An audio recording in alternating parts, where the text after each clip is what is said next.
कधी असं गड्या? चंपाषष्ठी? मम्मी चंपाषष्ठी म्हणजेच खंडोबाची यात्रा का ग? बाबू अजून तर 10 दिवस बाकी आहे. लहानपणीची जत्रा म्हणजे वेगळंच आकर्षण. बघा, तुम्हालाही आठवत असेल की लहानपणी आपण कॅलेंडरमध्ये एक एक दिवस मोजून वाट बघायचो. एवढी आतुरता असायची गावाकडच्या जत्रेची. पण आता काय, आता आपण शहरामध्ये आहोत आणि गावाकडची जत्रा येऊन निघून संपूनही जाते, तरी पण आपल्याला कधी कधी समजत नाही. तर नमस्कार मित्रांनो, मी मयुरेश आणि तुमचं खूप खूप स्वागत करतो आपल्या या पहिल्याच नॉस्टॅल्जिक ब्लॉगमध्ये. डिसेंबर महिना म्हटलं तर आमच्या गावची खंडोबाची जत्रा. लहानपणी वेगळंच आकर्षण, वेगळीच आतुरता असणारी ही जत्रा आणि त्या आठवणी. तर त्याच आठवणींना उजाळ देण्यासाठी आपण आपल्या या जत्रेचा आनंद परत एकदा घेणार आहोत. जत्रा जवळ आली की घरचे कोण किती पैसे देणार याचा हिशोब लगेच सुरू व्हायचा. बाबू यात्रेला फक्त 10 दिवस राहिले, मला पैशाचा हिशोब करावा ना आजच्याच. पप्पा 20 रुपये देणार आहे आणि मम्मीकडून 10 रुपये घ्यावं लागेल. आजी मागच्या महिन्यात तू शोध कांदे काढायला आलो होतो, तू म्हणली होती यात्रा जवळ आली का तुला 20 रुपये देईन. दे आता 20 रुपये. चला कडे आपण पाहू माझ्याकडे किती रुपये होत्या. पप्पा 20 रुपये, मम्मी 10 रुपये, आजी 20 रुपये. 0 अधिक 0 अधिक 0 अधिक 0, 2 अधिक 1 3, 3 आणि 2 5. वा, माझ्याकडे तर 50 रुपये जमले. खंडोबाची जत्रा आणि भरीत रोडगा याचा एक वेगळाच किस्सा. कितीतरी वर्ष झालेत, मला आठवतही नाही की मी लास्ट टाइम भरीत रोडगा केव्हा खाल्ला होता. भरीत रोडगा म्हणजे नेमकं काय की वांग्याचं भरीत असतं आणि बाजरीच्या भाकरीच्या छोट्या छोट्या दामट्या असतात. तर त्याचं नैवेद्य खंडोबाला दाखवावं लागतो. तर आपण सगळ्यात पहिल्यांदा नैवेद्यासाठी आपल्या आजीला हे भरीत रोडगा बनवायचं सांगू. पूर्वीच्या काळी घरी घरी मातीच्या चुली होत्या आणि मग ते भरीत रोडगा त्या ठिकाणी चुलीवरतीच बनवलं जायचं. पण आता चुली घरच्या सगळ्या संपल्यात. बघा, या आमच्या चुलींची अवस्था बघा, कारण आता त्यावरती कुणी स्वयंपाकच करत नाहीये. बरोबर, मग अवस्था अशी होणारच. तर गॅसवरचं भरीत रोडगा खाण्यामध्ये काहीच मजा नाही आहे. मला असं वाटतं खंडोबारायांना सुद्धा गॅसवरचं भरीत रोडगा नाही आवडणार. आपण सगळ्यात पहिल्यांदा ना चूल बनवायचं सांगू आपल्या आजीला.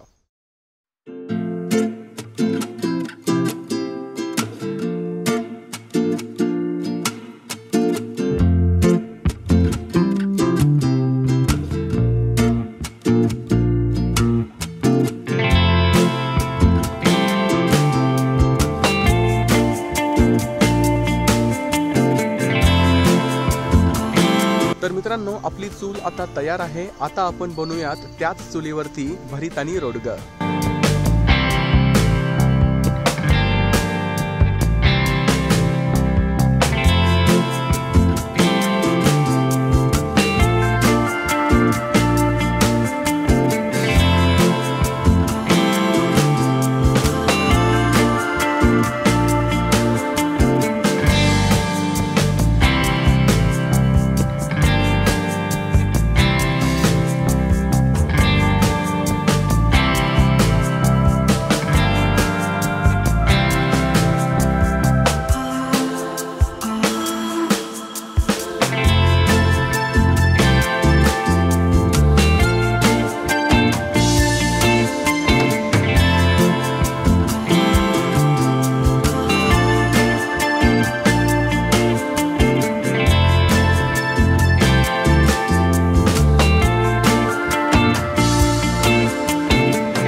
खंडोबारायांना भरीत रोडग्याचं नैवेद्य दाखवल्यानंतर संध्याकाळी प्रत्येकाच्या घरी तळी भरण्याचा कार्यक्रम असतो। आता तळी भरणे आणि आमचे लहानपणीचे बरेचसे किस्से आहेत। आमचा एक ग्रुप असायचा, त्यामध्ये आम्ही प्रत्येकाच्या घरी आळीपाळीने जायचो, तळी भरायचो आणि त्यासोबतच आम्हाला प्रत्येकाच्या घरी एक भरीत रोडगं भेटायचं।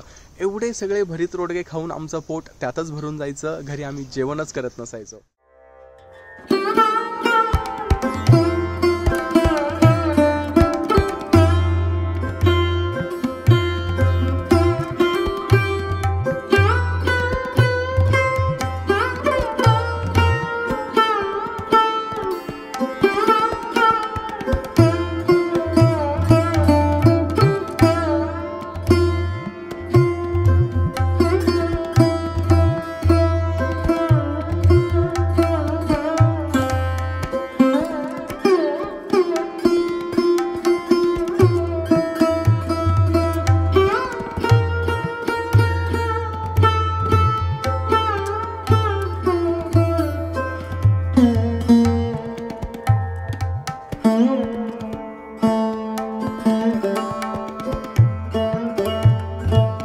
आलो कुलगीन खायला धर। हा अरे धर ना, किती खाल्ली तू आतापर्यंत? हा चल ते खा खोबरं। आता नाही, आता वस्तीवर कुणीच नाही फिरत तळी भरण्यासाठी। हे जे टाबरं तुम्ही आता बघितलेत ना, हे टाबरं मी प्रत्येकाच्या घरी जाऊन एकेकाला पकडून आणलंय तळी भरण्यासाठी। आणि दुसऱ्या दिवशी तुम्हाला मी सांगेल की आमच्या वस्तीवरच्याच एक काकू आहेत, त्या मला बोलल्या, म्हणजे त्यांची व्यथा त्यांनी मला सांगितली की त्यांनी सगळं तळी भरण्याचं जे ताट वगैरे आहे ते बनवून ठेवलं, पण त्यांच्या घरी तळी भरण्यासाठी कुणीच नाही गेलं। मला एवढं वाईट वाटलं, म्हणजे अंगावर आत्ताही काटा येतोय माझ्या, की काय यार, म्हणजे आता वस्तीवर तुम्ही कुठं एवढे व्यस्त झालायत? म्हणजे मोबाईलमध्येच तुमचं आयुष्य तुम्हाला घालायचंय का? मित्रांनो, आपण मराठी माणसं आहोत आणि आपले सण उत्सव परंपरा आपण जपलंच पाहिजे। ते सर्व काही गोष्टी साजऱ्या आपण केल्याच पाहिजे। कदाचित तुम्ही शहरामध्ये व्यस्त असाल, पण थोडासा वेळ काढा, आपल्या जुन्या आठवणींना उजाळा द्या, गावाकडे जा, कारण लहानपणीचे जे दिवस होते ना, ते खरंच सोन्यासारखे दिवस होते, ते परत कधीच नाही येणार। लहानपणीच्या खंडोबाच्या जत्रेमध्ये ज्या ज्या गोष्टी मी करायचो त्या सर्व गोष्टींचा आनंद मी परत एकदा घेतलाय आणि माझं मन आता खरंच समाधानी आहे। तर मित्रांनो, आजच्या व्लॉगमध्ये एवढंच। पहिल्यांदाच तुम्ही हा व्लॉग बघताय तर डेफिनेटली आपल्या चॅनलला सबस्क्राइब करा, बेल आयकॉनवर क्लिक करायचं विसरू नका। लवकरच आपण भेटूयात पुढच्या एका नॉस्टॅल्जिक व्लॉगमध्ये, कारण शेवटी काय, गेले ते दिवस आणि राहिल्या त्या फक्त आठवणी।